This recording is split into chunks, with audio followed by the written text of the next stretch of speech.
بسم الله الرحمن الرحيم لن ينال الله لحومها ولا دماؤها ولكن يناله التقوى منكم كذلك سخرها لكم لتكبروا الله على ما هداكم وبشر المحسنين.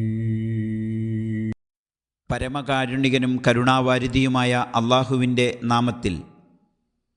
അവയുടെ മാംസമോ രക്തമോ അള്ളാഹുവെ പ്രാപിക്കുന്നില്ല, മറിച്ച് അള്ളാഹുവിലേക്ക് എത്തിച്ചേരുന്നത് നിങ്ങളുടെ ഭക്തിയാണ്.